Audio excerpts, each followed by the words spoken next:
6 fur trappers rode into the Beartooth foothills in the autumn of 1878, looking for untouched beaver runs and winter wages.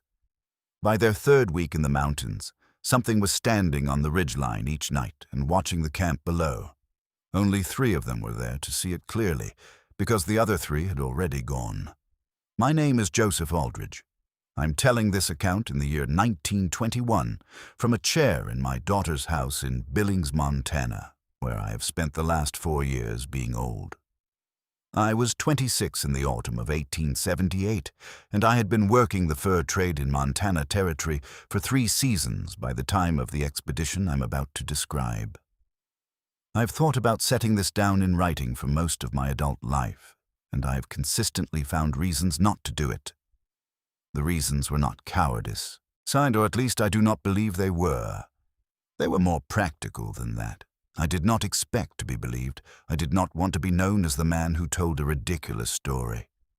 And for many years, I convinced myself that keeping the account inside my own memory was sufficient, that the record of what I witnessed existed in me, and that was enough.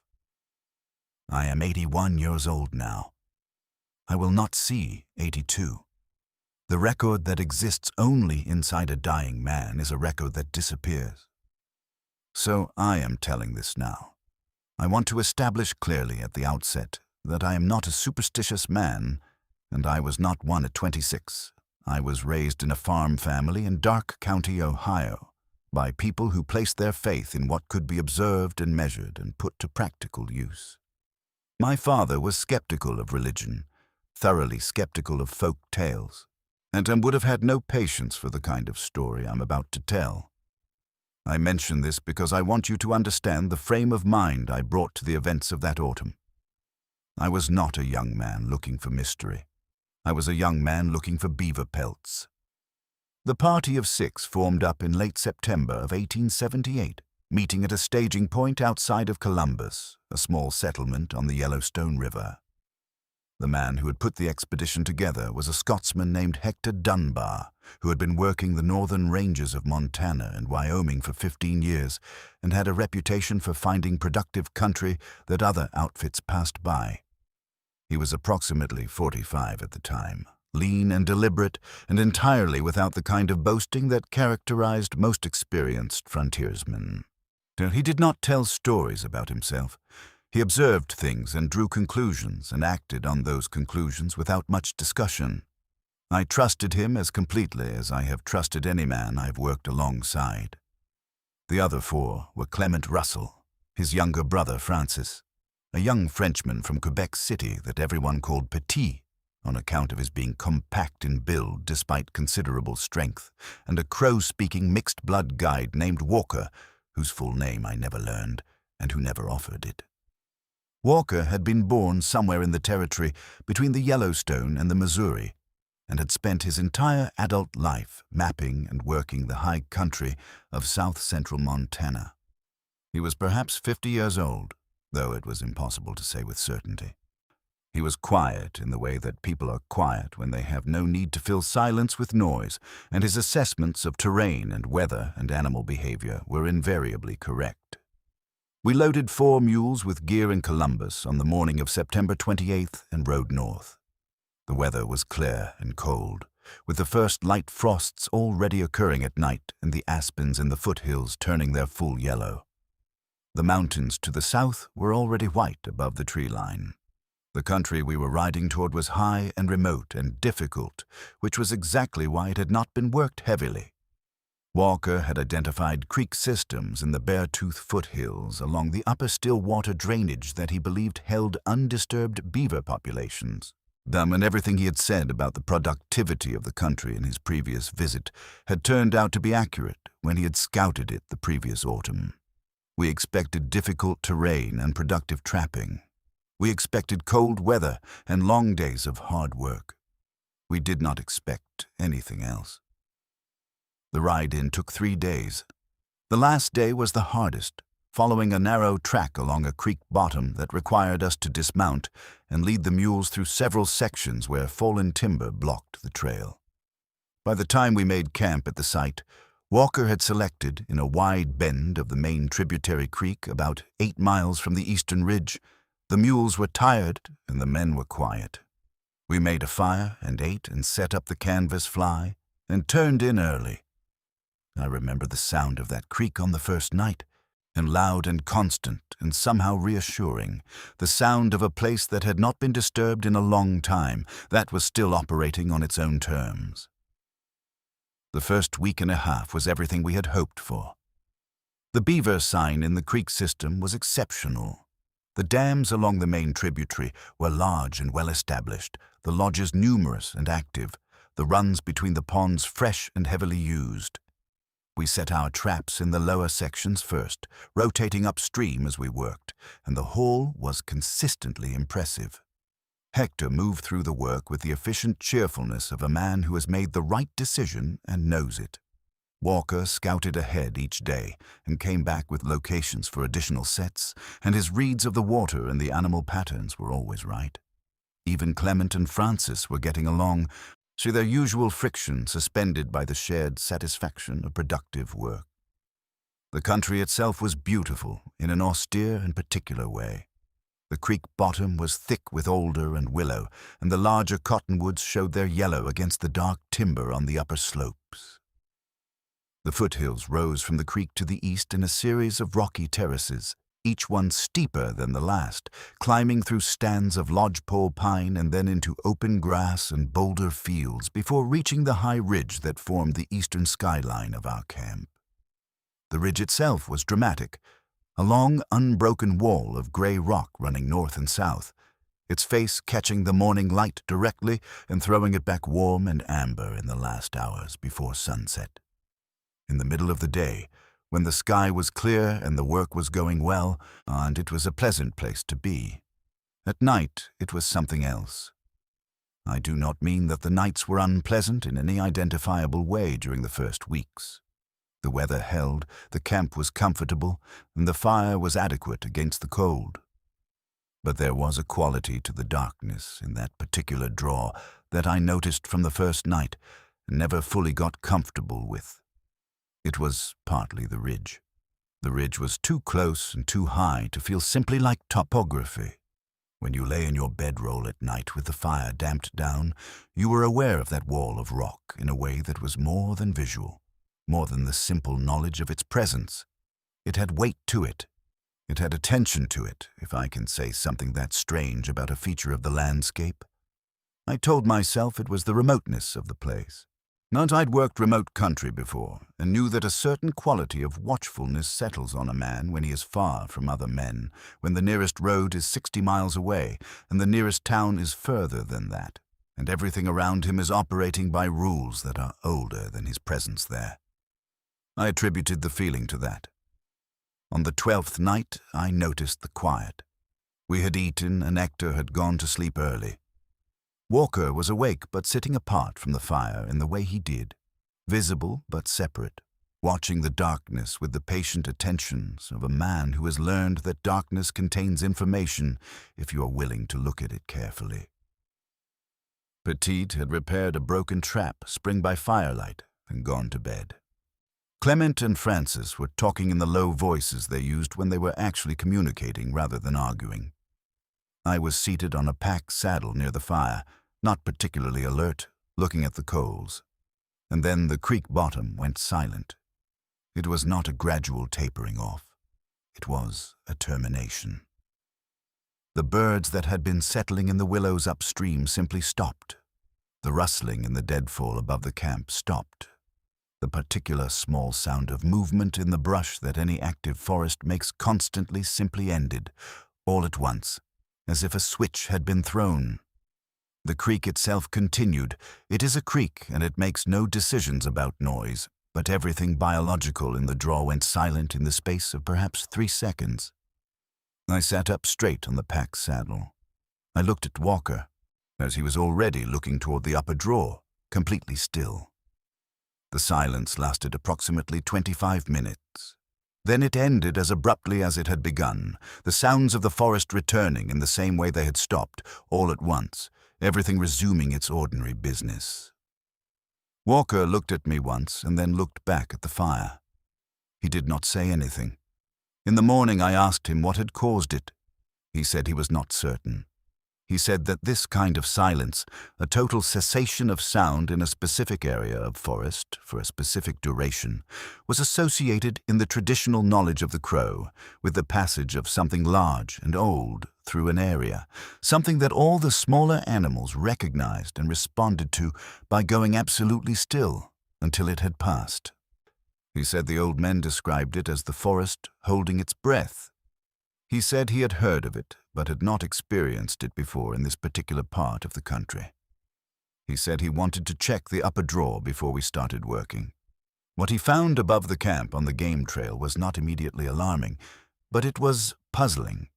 There were sections of trail where the soft earth showed pressure marks consistent with a large animal passing through, but the marks were indistinct, as if the animal had very large, flat feet that spread weight broadly without leaving clear, individual toes.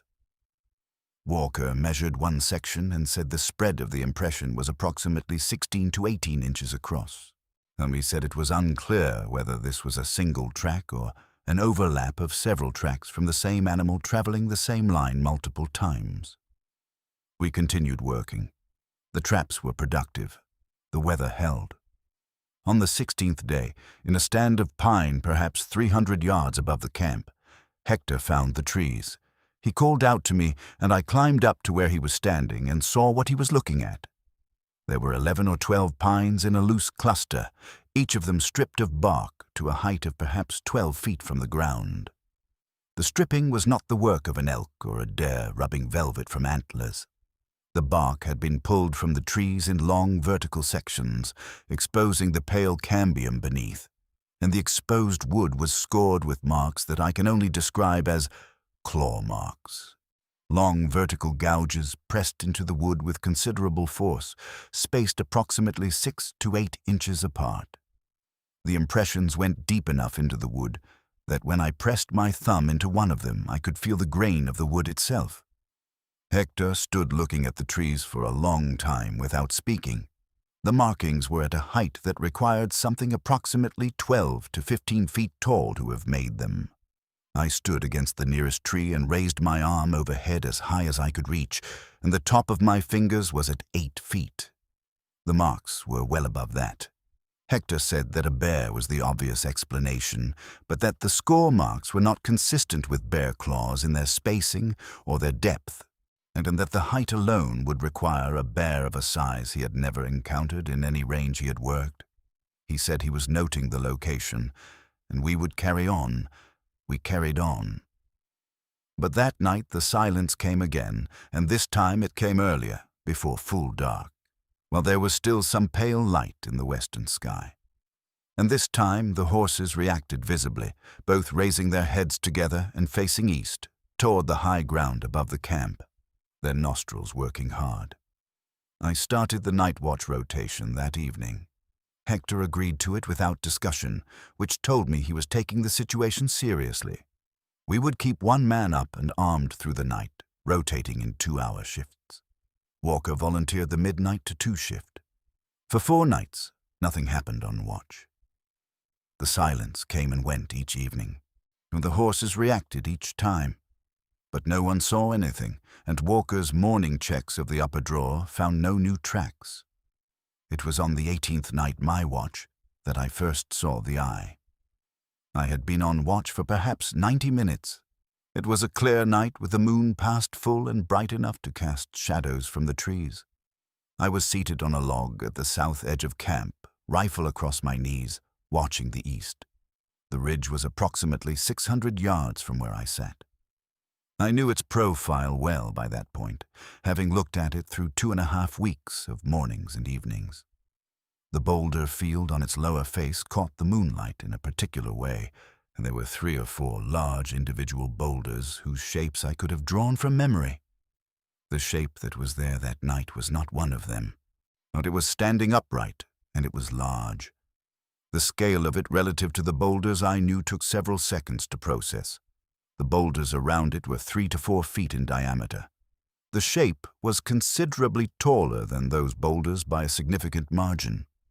My best estimate, based on what I knew of the terrain and the comparative sizes of the objects around the shape, is that it stood somewhere between 14 and 17 feet tall. It was proportioned like a person, roughly, in the sense that it had a head, 2 arms, a torso, and what appeared to be 2 legs. But the body was immensely thick and the head was large in proportion to the body, and the overall impression was of something solid and permanent, like a formation of rock that had simply decided to stand up. It was facing the camp. It was not moving. I watched it for perhaps 5 minutes, telling myself with diminishing conviction that I was looking at a boulder I had not correctly identified before, that the moonlight was playing tricks with the shadows, that there was a perfectly ordinary explanation for the shape I was seeing.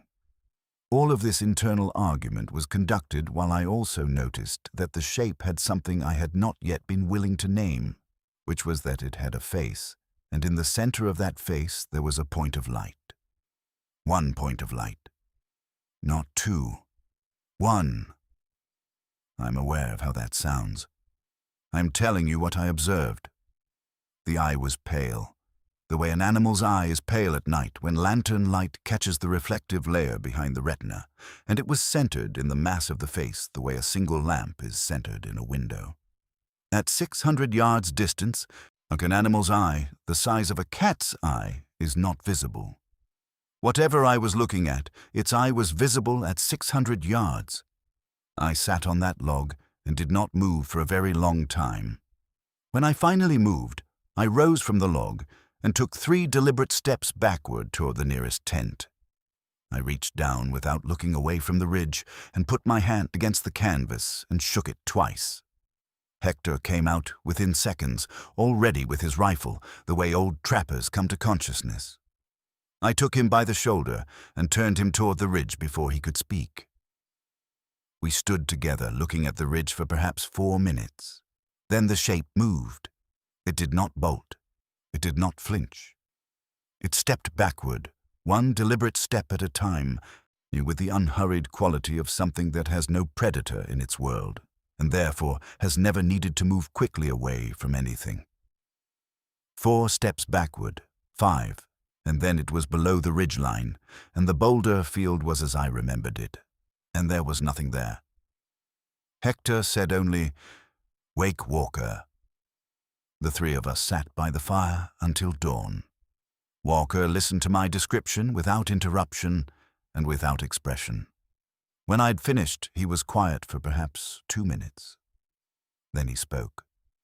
He said that the Crow elders who had grown up in the Beartooth country, in the generations before the reservation period, had an account of a being that lived in the high places of these particular mountains. It was not a creature in the way that bears or wolves are creatures. It was older than that. The accounts described it as a watcher, something that had been in these hills since before human memory in this part of the country, that maintained an awareness of everything that moved through its territory, and that had a threshold of tolerance for human presence. People who passed through quickly were generally ignored.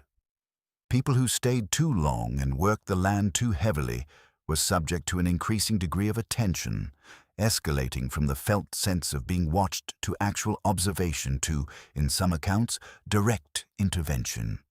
He said the description of the single eye was consistent with what the old accounts said. The old men had called it a name in Crow that he translated as roughly the one who watches from the high places. They had described its eye as catching light the way water catches moonlight, pale and still and deep. In the morning, Clement and Francis made their decision. Clement said it plainly over the breakfast fire. He was not going to continue working in a place where something of that description was standing on the hillside at night and looking down at them. Francis agreed without argument. They packed their shares and their portion of the pelts and said their goodbyes and were down the trail within an hour of the sun clearing the ridge. Pettit stayed, though I noticed he began sleeping with his boots on. Hector wanted one more full look at the situation before committing to leaving. He asked Walker to climb toward the ridgeline and assess the sign. Walker was back by midday. He came into camp without hurrying. He poured himself coffee and told us what he had found. The tracks on the ridgeline were fresh. There were two main standing positions. They're separated by perhaps 30 yards, where the creature had stood during the night, and the impressions were deep, the marks of something that had stood in one place for a long time, settling its weight into the ground. The track itself was consistent in shape with what he had found in the upper draw 3 weeks earlier, the same broad spread, the same five-toed configuration, but larger overall. He estimated the foot at 22 inches in length based on his measurements. The stride between the positions gave him a step length of approximately 5.5 feet. At the edge of the main standing position, there was a large flat boulder. The top face of that boulder was scored with the same long vertical gouges they had found on the trees. The marks went into hard gray stone with a depth and force that Walker said no man and no known animal could produce. He had pressed his knife into one of the grooves to test the depth and had been unable to touch the bottom with the full length of the blade. He said it was his opinion that the creature had been marking that position the way an animal marks a territorial feature, establishing its presence at the specific overlook above their camp. The escalation of the marks from trees lower on the slope to stone on the ridgeline suggested an increasing assertion of territorial claim over the time they had been there. He said this was not random behavior. It was a communication. He said he thought we should go. We had 2 more nights. On the second night, the creature came lower. I was on watch and Walker was still awake when it appeared. And it came down the open grass slope below the ridge in the late evening, before midnight, while the moon was still in the southeast and the light was good.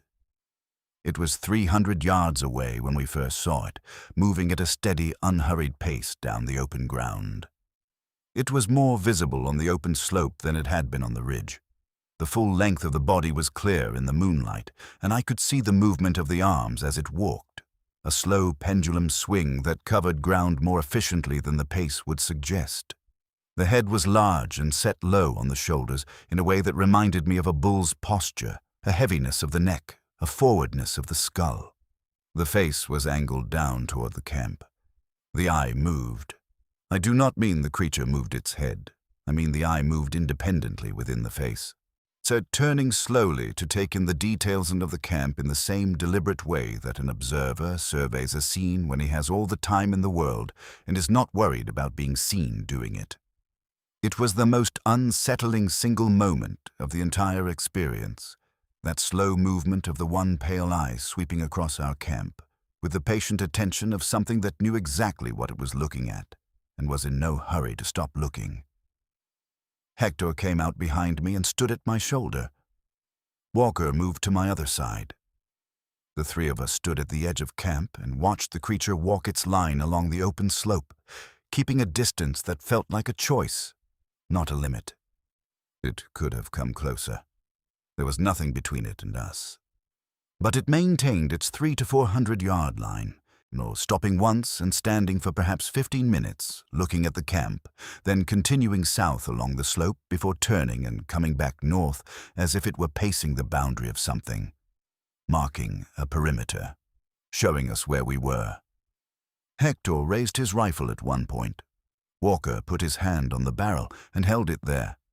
Hector held the rifle up for perhaps 15 seconds. Then he lowered it slowly. I believe he understood that firing at something of that scale at that distance with a hunting rifle was an act of provocation, not defense. If the creature chose to interpret a rifle shot as aggression, there was nothing we had with us that would have changed what followed. 40 minutes after it first appeared on the slope, the creature turned back toward the ridge and climbed. And it moved up the rocky face with a certainty that was extraordinary to watch. The boulders that would have required a man to climb carefully, providing no obstacle to something that size moving at that pace. It crested the ridge and was gone. None of us slept. Hector said in the morning over the fire that he was a man who had been wrong about things before and was not too proud to admit when he was wrong again. He said we were in territory that belonged to something old enough that they had no real frame of reference for it, and it had permitted their presence for a time in the way that large and established things sometimes permit temporary intrusions. When they reached its limits, it had made them visible.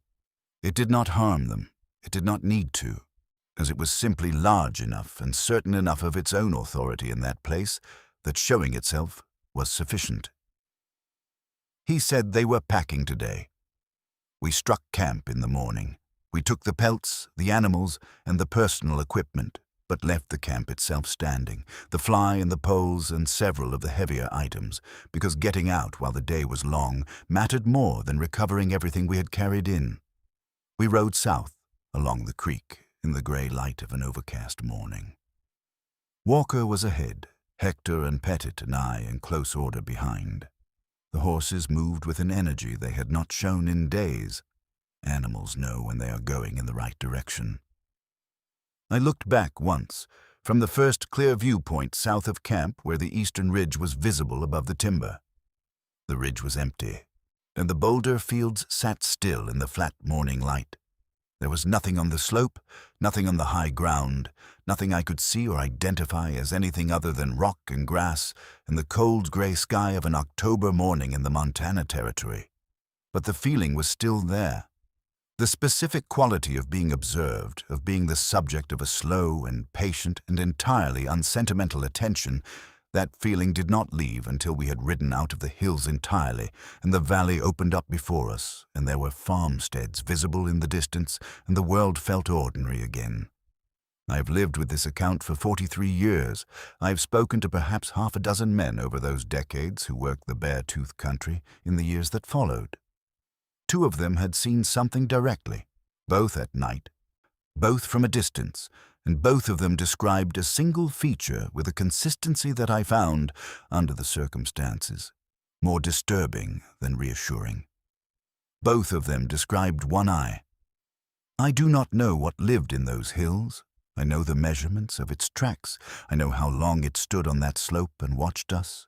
I know the quality of its attention, the sense of intelligence and deliberateness that came through in every piece of its behavior, the marking of the territorial features, the approach from a distance that communicated presence without crossing into aggression, the escalation over time that tracked directly with the length of our presence in its territory. Whatever it was not random. It was not acting without awareness, and it was responding to us in a specific and articulated way that suggested it understood the situation clearly, more clearly, probably, than we did. In the 43 years since that autumn, I have come to believe that what Walker said the morning after the first sighting was true. We were in territory that belonged to something old enough that we had no frame of reference for it, and it had permitted our presence for a time in the way that large and established things sometimes permit temporary intrusions. When we reached its limits, it made them visible. It did not harm us. It did not need to. We were not worth harming. We were worth watching until we understood and left. Some land does not belong to us. Some territories were old before we arrived and will be old after we are gone. And I learned that in the Beartooth foothills in 1878, and I have carried it with me every day since. I do not think I would have understood it the same way if I had read it in a book. I understood it because I stood at the edge of a camp in the October moonlight of the Montana Territory and looked at a single pale eye that was looking back at me from a height of 15 feet and felt in that moment, with complete clarity, that I was a very small and temporary thing in a very old and patient world.